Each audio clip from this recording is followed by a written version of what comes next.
Hi everyone! Today I'm going to try something completely new and I'm very curious to see how it will turn out. Before we actually start, just want to mention this. Hakuoki will scroll. Enough said. I'm going to listen to a music album. It is by Ayreon, that is a musical project which was thought out by Arjen Anthony Lucas. Um, the album that I'm going to listen to is The Theory of Everything. Yesterday evening I listened to it for the first time and I was so amazed that I thought that I should do something with it. The Theory of Everything is the 8th studio album of Ayreon, and Ayreon had a continuous storyline which ended with the 7th one. So this is kind of a new start for Ayreon, and it's a very good start, I can promise you that. So basically, it's the story of the Prodigy. That is a boy who is very good with numbers, and is socially and communicatingly not that good. He has a father who is working on the theory of everything, and he has a mother. The father is played by Michael Mills from Towhider, you could know him. And the mother is played by Christina Scabbia, and you could know her from Lacuna Coil. The prodigy, obviously, also goes to a school, and he becomes good friends with the teacher. The teacher is played by GB, whom you could know from the Grand Magus. There's also a girl, a classmate on that school. She's played by Sarah Squadrani from the Asian Bards. And there is another classmate who is almost as smart as the prodigy, but not entirely. So that is the rival, and he is played by Mako Hietala from Nightwish and Tarot, and you could also know him from the delay videos I upload, because he is a guest singer often from delay. So there you go. There's also a psychiatrist who the prodigy goes to at one point, and he is played by John Wetton. And last but not least, the prodigy is played by Tommy Karavik. Tommy Karavik! Tommy Karavik! Yeah, I like him. I'm a fan. Just a little. Tommy Karavik is the main singer of Camelot and Seven Wonder, but I don't think I need to tell you that. So without further ado, I'm going to listen to one song, and I'll use some footage from me actually listening to it, and I'll give a short reaction after the song. And my plan is to do this in rapid fashion because there are 42 songs, and you know that's a reference to this to 42 is the answer to life and could contribute to the theory of everything. So that's very smart, Arjen Anthony Lucas. But without further ado, let's get started. So we're starting off with phase 1. The album exists of 4 phases, and phase 1 is Singularity. The first song is the Prologue, the Blackboard. The dew of morning still glistens on the salt grass that grows along the foundation of the old lighthouse. It isn't in active service anymore, but has been renovated to serve as a private dwelling. High in the tower inside, a young man is slumped on the floor in the corner of the room, apparently in some kind of trance. Someone has put a blanket over him. He is deathly pale, but the steady, almost imperceptible rise and fall of his chest show that he still clings to life. Standing next to him are a young woman and an older man. Both are obviously shocked and distressed. Their frequent glances towards the door give the impression that they're waiting for someone who is yet to arrive. On the wall next to them is a blackboard, covered with impenetrable mathematical equations.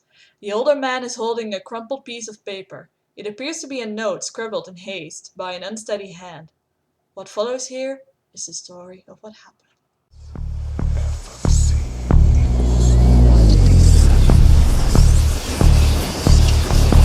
I hear the prodigy at work. That's kind of cool. So the prologue is very vague. We have no clue what they're talking about. What we can gather from this is that Prodigy is a very complex mind, and we got a glimpse of the teacher and the girl, and the girl thinks that the Prodigy is gone, aka dead. And the song was short, like all 42 songs are, which is a shame. Let's continue. The Theory of Everything, Part 1. The father, a brilliant scientist, has devoted his life to finding the theory of everything, the equation that will fully explain and unite all physical sources of the universe. He's obsessively working day and night, unaware that his wife and his introverted son need far more attention than he has been giving them. The mother has always supported her husband's scientific pursuits, but the strain of dealing with their asocial child's special needs has worn her down to the point of desperation. So the Theory of Everything Part 1 tells the conversation between the father and the mother. The mother is very much sure of the fact that her son is gifted, that her son is able to give something to this world, whatever it is. The father doesn't seem to care. He's just too absorbed into the theory of everything and solving that equation that he neglects the mother and the son. The mother is trying to gain his attention by saying, the son might be, a genius or something. I don't know. Maybe he can help you or something. Not knowing that he will become the prodigy, of course. But she's just trying to gain the father's attention to get help in some way. Yeah, let's continue on with the next one. Patterns. The son is so withdrawn because his mind is overwhelmed by analyzing the chaotic stimuli of the world around him and the mathematical patterns he sees in everything, even in nature. His brain seems to operate on a completely different level than other people's. There is something very special about him indeed. So no lyrics in this one, but a good song nonetheless. The Prodigy's World. The mother is determined to connect with the prodigy, but he is completely unresponsive.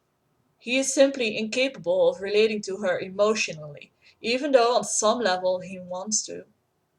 Oh, Tommy!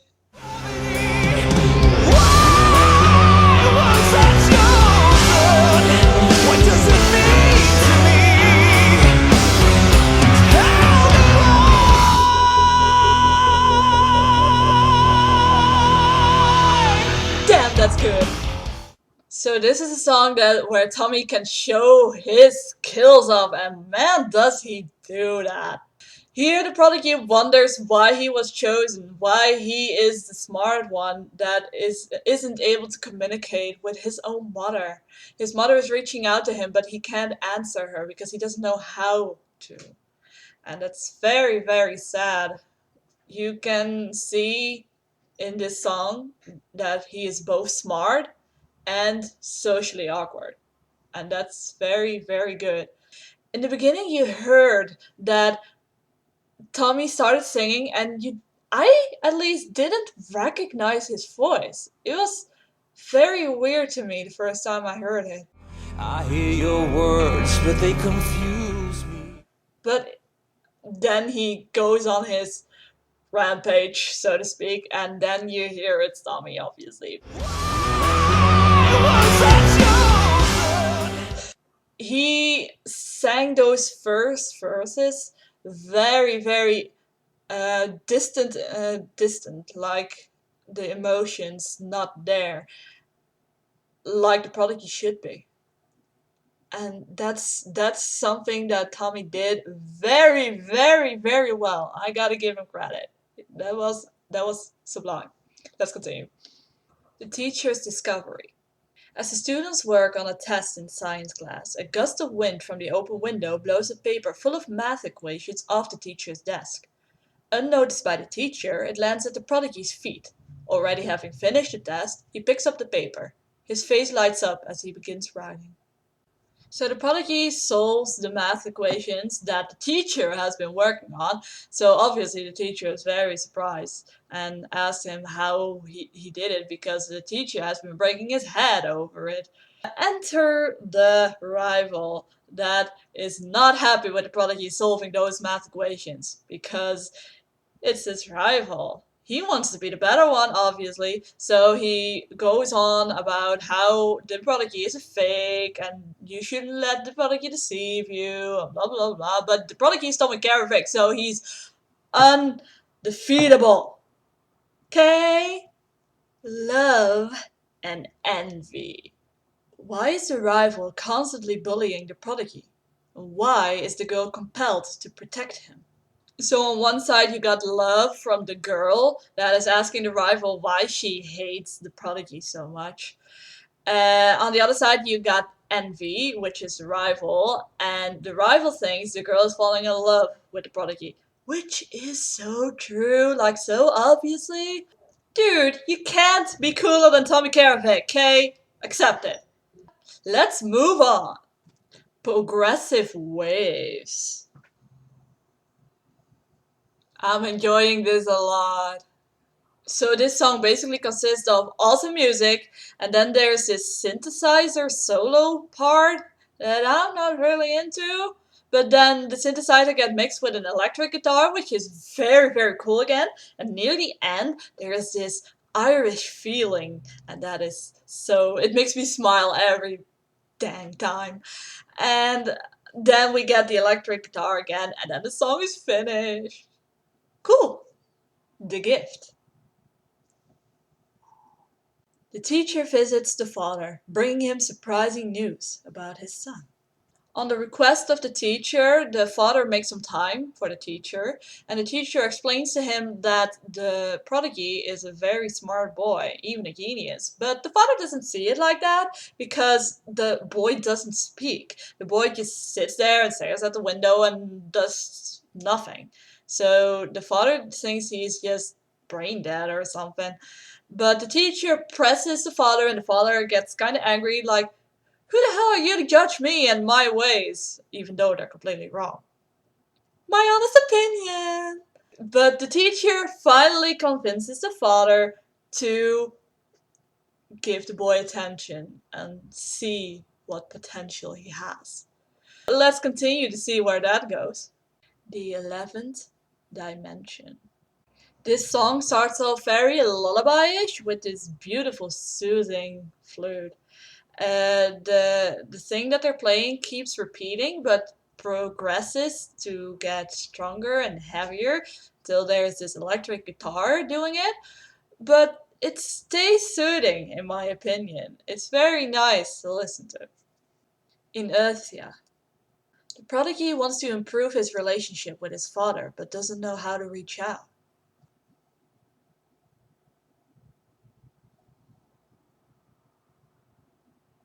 My feels. So in the Theory of Everything Part 1, you heard the mother ask the father, are you trying to drive us away just when we need you the most? Those lines, that verse, Tommy sings in this very, very heartbreaking tone.